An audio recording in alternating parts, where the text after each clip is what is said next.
Hello and welcome to Marco's Marvel Monday Movie News on Marvel Movie Fan for June 29th, 2015. Just to let you know, if you can see the annotations, then you should be able to skip the story by clicking on the annotation on the right side. You can go back to the previous story by clicking on the left side, or you can choose a story by clicking on the Marvel Movie Fan icon. Also, we will indicate spoilers with the spoiler sign. Now, on to the news.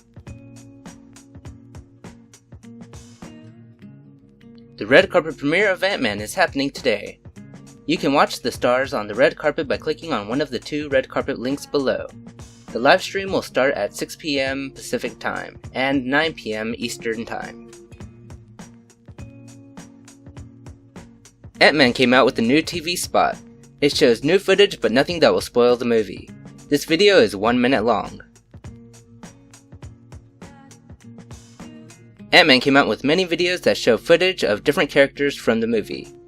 The characters include Scott Lang, Darren Cross, Hank Pym, Hope Van Dyne, Luis, and Dave. Each video is about 30 seconds long.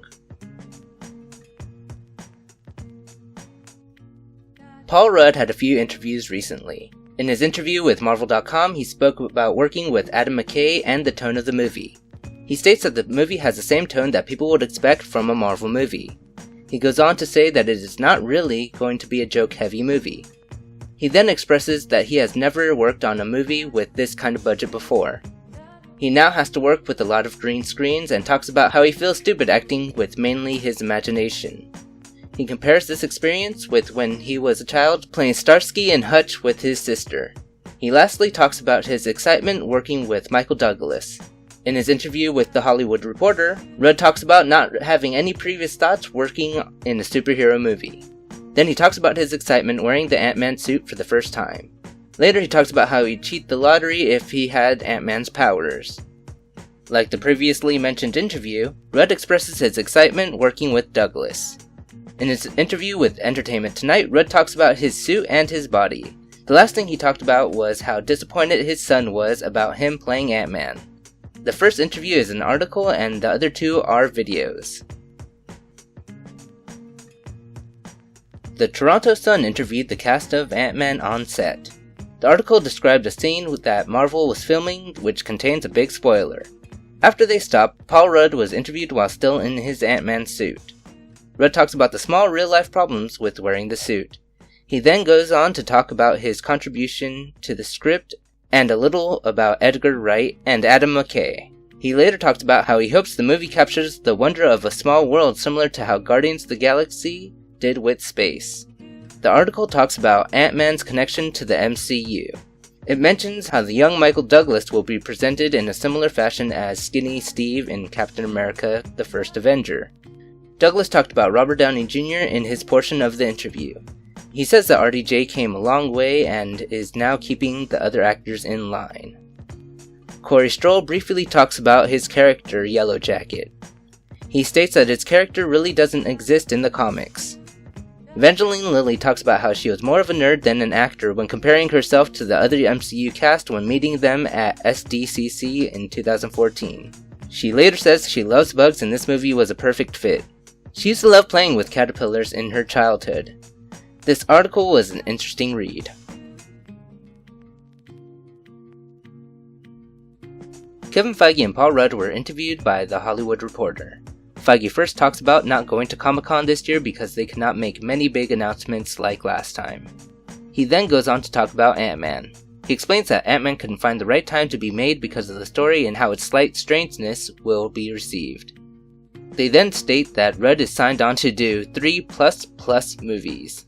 Feige then talks about how Edgar Wright and Marvel have only really been actively working on this movie for 9 months and not 10 years.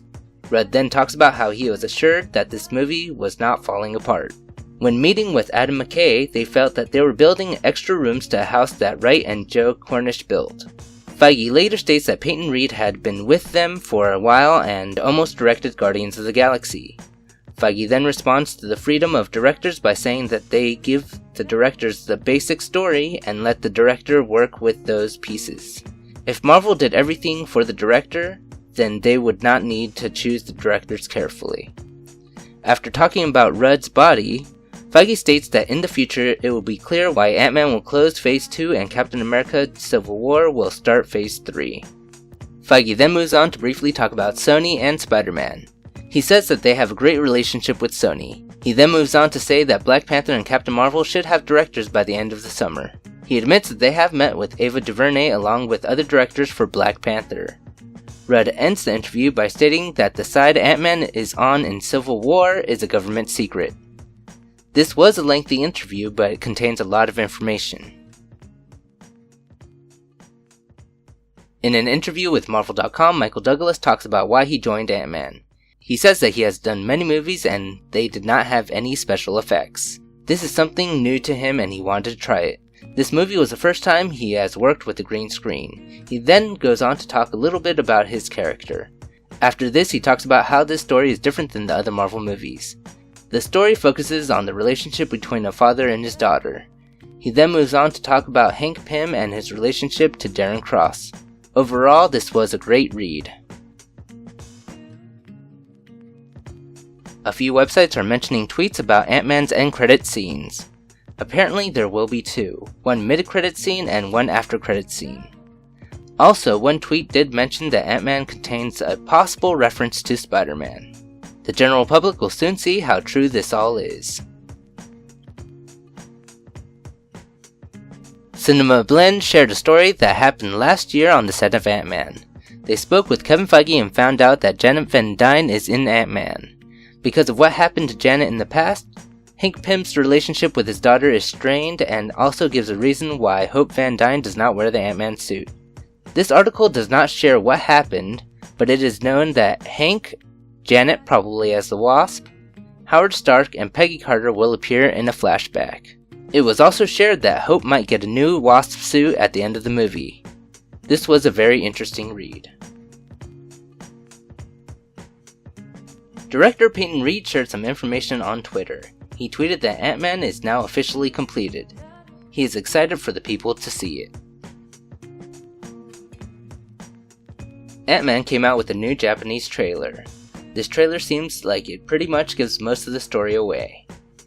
It has a lot of new footage which many people would not want to see until they go to the theater. I would suggest not watching the trailer if you want a better Ant-Man experience. I would also suggest watching the Japanese trailer of Age of Ultron to get familiar with how the Japanese Ant-Man trailer is presented.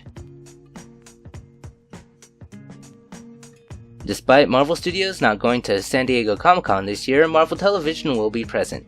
On July 10th, Marvel will bring news about Agents of S.H.I.E.L.D. and Agent Carter. By the sound of it, it might be big news. On the 11th, Marvel will share news and footage of the new animated series that will air on Disney XD. Cast signings will also be held on the 11th at the Marvel booth number 2329. Agent Carter will be at 10 a.m. and Agents of S.H.I.E.L.D. will be at 2:30 p.m. If you are going, please know that the booth signings are ticketed events and will be held on a first-come, first-served basis. For more details, click on the link in the description.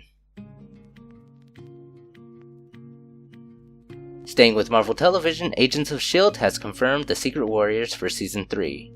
To further promote this, Marvel gives some of the fans limited edition Secret Warrior pins at San Diego Comic-Con. People with the pins sharing pictures of them with their pins will have a chance to be featured on the official Agents of S.H.I.E.L.D. Twitter page.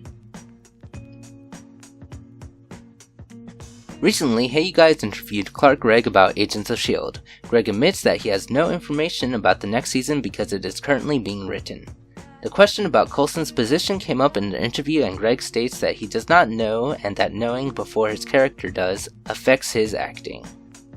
He also spoke about how S.H.I.E.L.D. might be coming together, but the members of S.H.I.E.L.D. might be divided with their beliefs of powered beings. Gregg then goes on to answer the question about Ward. He believes that Ward is getting further away from redemption and that Ward is a little more psychotic than what he believes himself to be. He then talks about how being a nerd and being part of this world is very exciting. He lastly talks about wanting to meet Iron Fist because he was one of Gregg's favorite characters while growing up. This video interview is about 7 minutes long and is fun to watch. Moving on to Civil War, username Charles Welsh on superherohype.com talks about his time sneaking on the set of Civil War.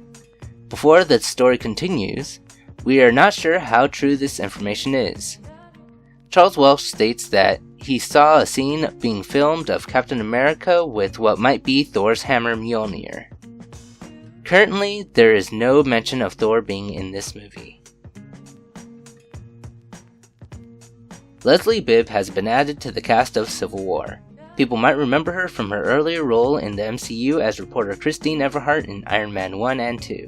This is a minor role, but it will be fun to see a familiar face from Phase 1. In an interview with IGN, William Hurt talks a little about reprising his role as General Ross. He first expresses his excitement in getting the call from Marvel. He later states that Ross will be a little different in this film.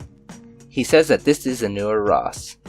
We will understand what he means when Civil War comes out next year.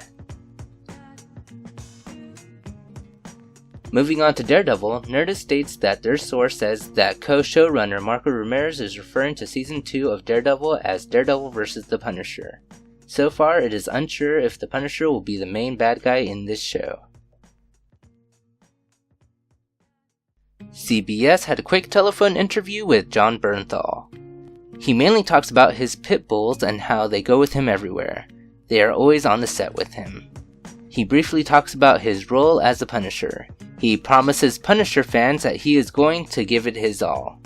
At the end of this interview, he talks about how he enjoys being a fan of The Walking Dead and learning things at the same time as the rest of the fans.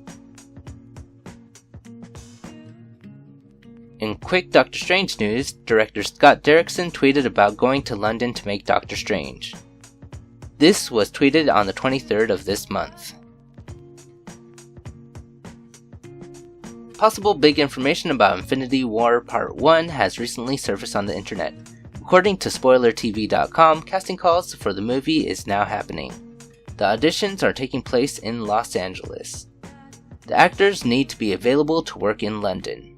The big part of this is apparently they are looking for someone to play the role of Magus in this movie. The given synopsis is that Magus is creating doppelgangers of Earth's mightiest heroes to recreate the universe of evil. They are also looking for supporting actors and extras. If this is the real deal, good luck to those trying to be part of Marvel. Links for more details are in the description. According to the Daily Star, singer and actress Beyoncé might be in talks with Marvel for a role. At the current moment, this might be a rumor that many people are taking lightly. The Daily Star believes that she might play the role of Boom Boom, Blink, Tigra, or Hawkeye. Since Boom Boom and Blink are mutants, this reduces the credibility of this story.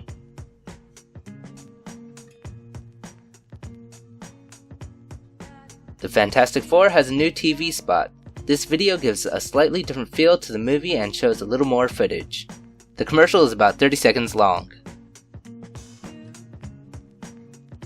According to Latino Review, the Fantastic Four and X-Men might make a crossover movie in 2018. This is rumored to happen if all three major movies do well. This includes Fantastic Four 1 and 2, and X-Men Apocalypse. The report goes against earlier reports that state that these two franchises will be in separate universes. If this does take place, some fans will be happy, some will be angry, and the rest will not mind or care. A few images of the Rogue cut have circulated online. These photos indicate that Rogue played a bigger role in the movie. The Rogue cut will be available on the 14th of July. According to IndieWire.com, Hugh Jackman will come back to play Wolverine in the X-Men Apocalypse movie. They received this information from a deleted Instagram post from Kika NY. Ian McKellen had an interview with Digital Spy about Mr. Holmes. In this interview, they briefly talk about his role as Magneto in the next X-Men movie. McKellen clarifies that he is not in the movie. He goes on to say that he will miss playing the role of Magneto. He goes on to talk about why he enjoys the X-Men stories. It is because X-Men is about what it is to be different and society's attitude towards this. This was a good video interview and was slightly longer than 3 minutes.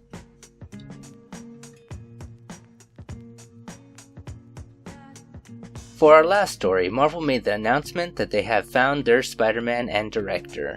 Tom Holland from The Impossible will play the role of Peter Parker. Jon Watts is going to be the director for the Spider-Man movie. Watts is known for directing Cop Car. Spider-Man is both rumored to appear in Civil War and referenced in Ant-Man. He will star in his own movie on July 28, 2017.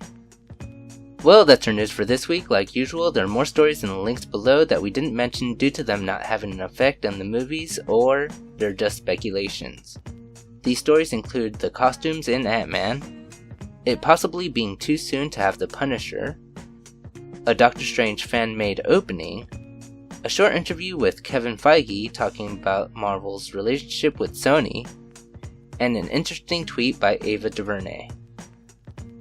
For more information on any of these news topics, Marvel Monday Movie News on Marvel Movie Fan for June 1st, please leave a comment if you have any questions or Just to let you know, if you can see the annotation, then you should be able to skip the story by clicking on the annotation on the right side. You can go to a previous story by clicking on the left side, or choose another story by clicking on the Marvel Movie Fan icon. Please let me know why. Also, we will indicate spoilers with a spoiler sign.